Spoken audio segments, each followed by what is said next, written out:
Hi guys, welcome back to my channel. In today's video, I am going to film another video, and because of that, I will be preparing my face for makeup. My face for makeup.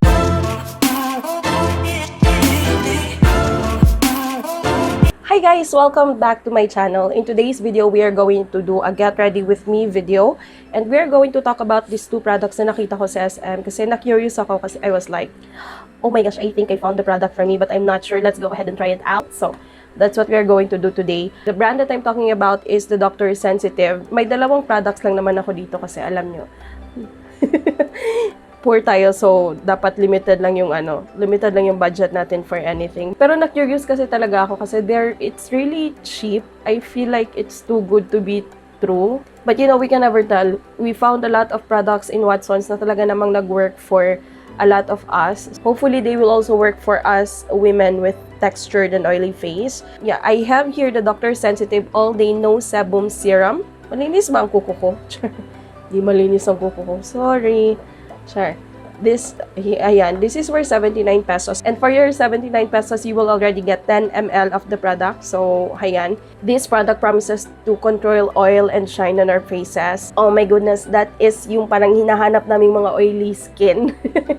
The direction is for us to apply it on our face 1 to 2 times a day after cleansing, under moisturizer, sunblock, or makeup. So, that's what we are going to do today. So, ayan lang siya. Kita nyo ba? Hindi nyo makikita, guys. But, it feels like water. It doesn't look like, it just feels like water. Tama ba to? Baka expired na to. May expiring naman siya sa likod. Baka ano lang niya, baka drama-drama lang ni tubig lang yun ni siya ba? Okay, so sa likod naman nito, makikita natin yung product description niya. Ang sabi nila dito is that this serum is fast absorbing, which I really like. This is formulated to help control oil production and keep the skin free all day. It has a powerful blend of chamomile, green tea, licorice, hyaluronic acid, burdock root, and rose flower extracts to nourish the skin while balancing oil production.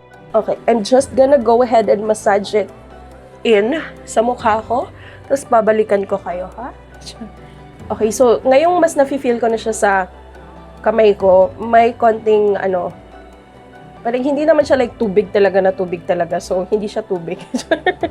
But yeah, I can actually definitely feel na may something siya. It's like applying a moisturizer or alam niyo yung sanitizer na parang moisturizing siya tapos nawawala lang din siya eventually. Ganun yung feeling niya. So kanina parang slippery siya.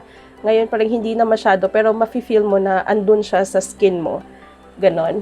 Okay, so na-absorb na siya ng skin ko. My skin feels a little bit tacky. Hindi siya yung parang madikit masyado, but I can definitely say na may something na nilagay dun sa skin ko. I'm gonna go ahead and put on my moisturizer. This is the Cathedral L-Glutathione Magic Cream. Ayan. Ngayon na ina-apply ko na yung moisturizer, na-feel ko na may difference dun sa paglapat ng moisturizer sa mukha ko compared sa yung parang diretso lang yung moisturizer. Mas madaling na-absorb yung moisturizer ko. It doesn't feel as oily as before. For the foundation, I'm gonna go ahead and use the L'Oreal Infallible Pro Matte Cover. I already have a review of this foundation. If you want to check it out, you can check it up here. Dun sa review na yun, hindi ko masyadong nagustuhan to kasi it did not last. It oiled up my skin like in just 4 hours. So, let's go ahead and check if, adding yung Dr. Sensitive na mga products sa makeup routine natin will help lengthen yung lasting power nitong foundation na to. This is how my face looks like after the contour. Ayan. So, this time, open naman natin to.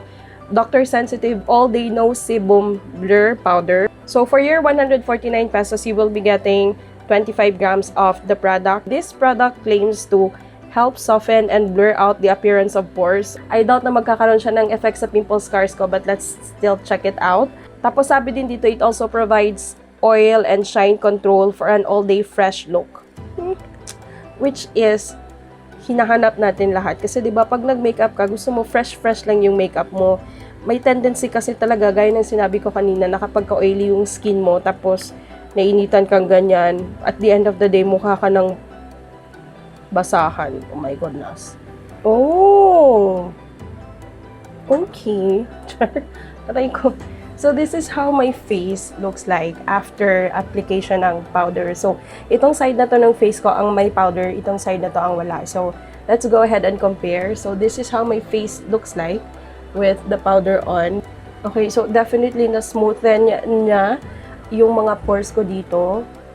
Maybe that's what all powders do, right? But, ayan, may difference sila talaga when it comes sa texture ng face. It also feels silky. Oh, silky! Yeah, it does feel soft. So far, I actually like it. I feel like na-meet niya naman yung mga promises na sinabi niya dun sa packaging niya. Okay, para may mai-compare naman tayo, dito sa side na to ng face ko, I will be using yung powder na ginagamit ko. This is the Everbilena 2-Way Cake. Ayan. Just go ahead and quickly apply the powder using my powder brush. Okay, so I did that and may difference pala talaga. So itong side na to ng face ko, mas refined yung pores, mas subtle yung itsura ng foundation. Oh my gosh. Dito sa side na to ng face ko, parang mas halata na naglagay ako ng foundation na makapal. Ito kasi parang mas natural looking siya compared dito. Parang ito kasi parang mas halata na, uy, may foundation ka. Ito parang hindi. Okay, so this is how my face looks like after everything. Okay ba? Okay naman. Okay. Alam niyo, mas maganda yung application ng makeup. Hindi ako nagbibiro. Like, I'm not even hyping this product up. Pero, mas maganda yung texture ng face ko dito sa side na to. Kahit yung application ng makeup, mas subtle, mas parang put together. Parang mas nagbabalance out sila compared sa dito na side. I don't know. Hindi ko alam pero I feel like totoo yung, oh my gosh! And also, napansin ko kanina habang ginagawa ko yung makeup ko, I can see that this side of my face is actually already a little bit shiny kahit wala pa yung highlighter na nilagay natin. I don't know. I'm so excited. So, this is how my face looks like right after we apply all of the products. And then later on, i-check natin ulit. I-update ko kayo. Hello. Okay, just an update. It has been 2 hours since I applied the makeup and this is how my face looks like right now. Okay, so this is how my face looks like. I don't know if you can see any difference, pero kasi ako kanina when I checked on the mirror, I can definitely see that this side of my face is more textured than this one. In fairness, it has been 2 hours and I can see that my makeup is still intact, although it's already starting to oil up. So the face situation right now is actually a lot better than it was when I reviewed the L'Oreal makeup alone nang wala yung dalawang products na nire-review natin today. And this is how it looks like from afar. As you can see, medyo nagsha-shiny na tong T-zone dito. Yeah, yung T-zone, yung ilong basically. This side of my face is stickier than this one. Kapag ka-binounce mo yung face ko ng ganyan, I can definitely say na this is a lot stickier than this one.